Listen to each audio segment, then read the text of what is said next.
Meus queridos e amados irmãos, a paz do Senhor Jesus Cristo, você está no canal Bíblia de Fato. Neste vídeo nós iremos compreender um pouco sobre o texto relatado em João, no capítulo 5, dos versículos 1 ao versículo 15.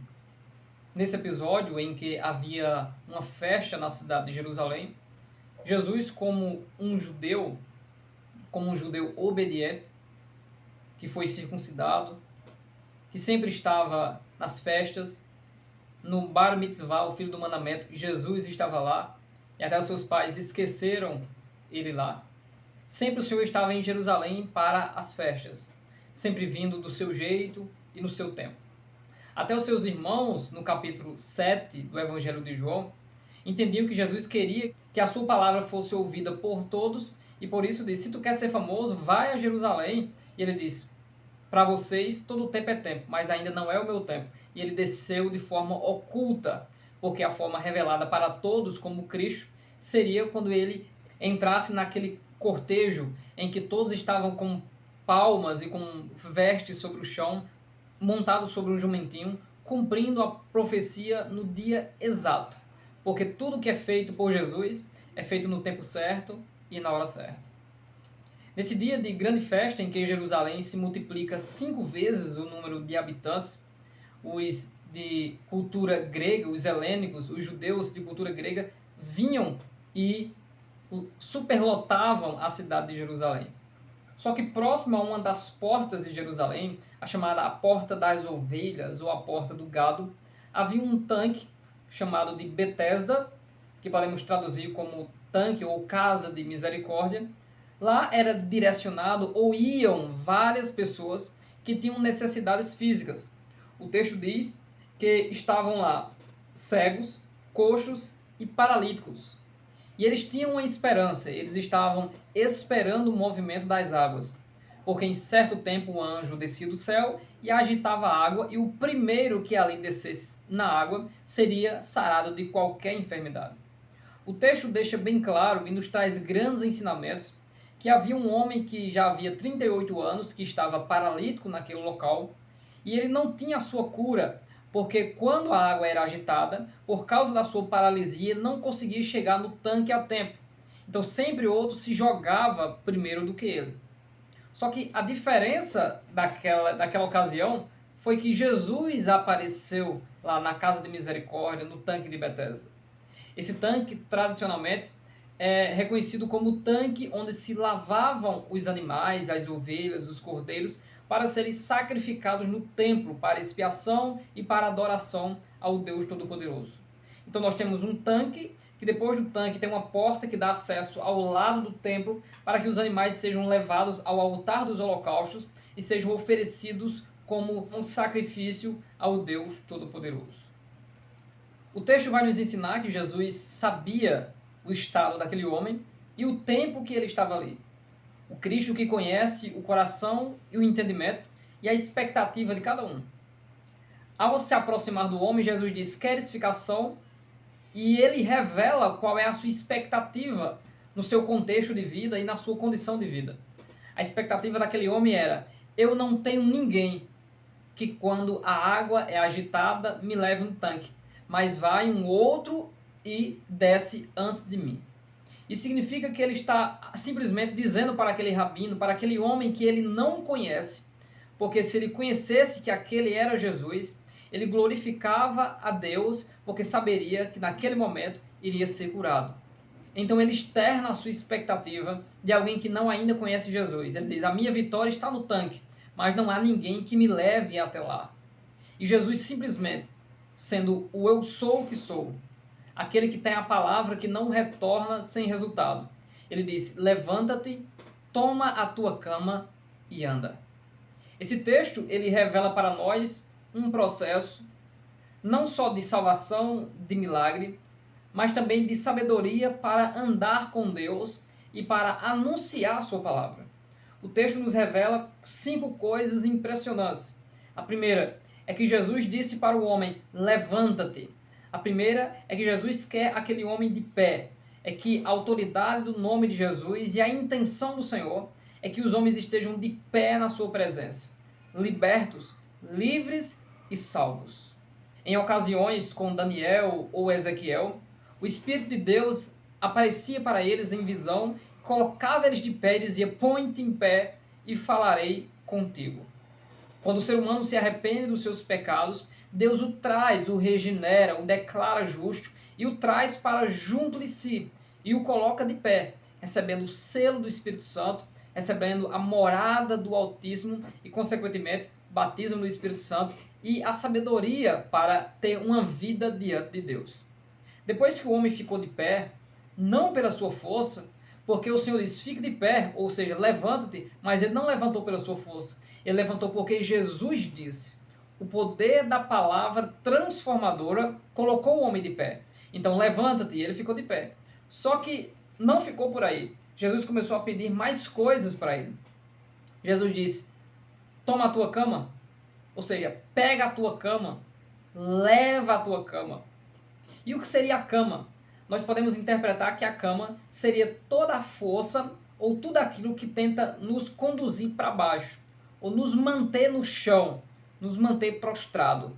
A cama é o símbolo de olharmos para ela e dizer: eu preciso ficar deitado, eu preciso voltar para ela. Lembra de Gênesis capítulo 4 e versículo 7? Deus aparece para Caim e diz: Caim, por que descaiu o teu semblante? Se tu tivesse feito o que era bom, tu não estaria assim. A tua vontade, ou seja, o teu erro, o teu pecado, a tua vontade está diante do teu nariz, mas tu deve dominá-lo e não deixar que a tua vontade te domine a ti. A vontade de Caim levou ele a tirar a vida do seu próprio irmão. E Deus agora está ensinando a ele que você não deve fazer a sua vontade, o seu querer, o que você deseja. Você não deve viver por instinto, mas viver pela palavra de Deus. E a palavra de Deus para Caim é: domine aquilo que te domina. Isso pode ser aplicado para este homem também. Então, eu lhe levantei da cama, daquilo que lhe mantinha prostrado, lhe curei. Agora, domine a sua cama. Pegue a sua cama, porque você não vai voltar para ela. Podemos interpretar que ele está falando desta forma. E é o que acontece. Ele toma a sua cama. E a terceira ordem de Jesus é: agora anda. Olha que interessante. Isso significa que o processo do Senhor sobre a vida dele foi a salvação, a cura, mas também ensinar a ele levar o fardo que está sobre ele. O chamado de Deus sobre ele tem uma incumbência, sim, um direcionamento, e nós podemos ver claramente nesse texto. Então Jesus agora está dizendo: eu quero que você me obedeça. Pegue aquilo que te domina, pegue a tua cama que você passou 38 anos com ela, e você vai andar com ela. Só que o problema para os judeus, fariseus, escribas daquele momento era que era um sábado. E em outro dia Jesus poderia fazer o bem e curar, mas no sábado não poderia. Muito menos levar um peso, que era levar a cama. E Jesus nos ensina que ele não criou o sábado ou leis cerimoniais para que nós estivéssemos submissos a ela, como que a nossa salvação dependesse disso. O sábado foi criado para o descanso do homem, e não foi o homem para o sábado. Não é o sábado que é maior do que o homem. Não é a religião que é maior do que o homem. Não é no culto de vitória que você vai ter vitória. Tudo isso são coisas coerentes e sadias que apenas nos dão uma disciplina para buscar Deus. O mais importante é o bem-estar do homem. O foco de Jesus é a felicidade do homem. Mas para isso ele tem que obedecer. Então leve a sua cama. Leve o seu fardo. Leve aquilo que eu libertei você. Leve aquilo de que eu libertei você e que agora você domina o teu mal. Só que os judeus hipócritas, fariseus e saduceus, ao ver o homem caminhando com a sua cama e Jesus não mais com ele, eles disseram: não te é permitido levar a cama porque é sábado. Aí ele diz: aquele que me curou, ele que disse: toma a tua cama e anda. Ou seja, ele está dando uma resposta para aqueles que não querem compreender o benefício, a graça e a misericórdia de Deus, estão preocupados apenas em cumprir a religião. E isso está exemplificando os dias de hoje, porque a hipocrisia passou os séculos.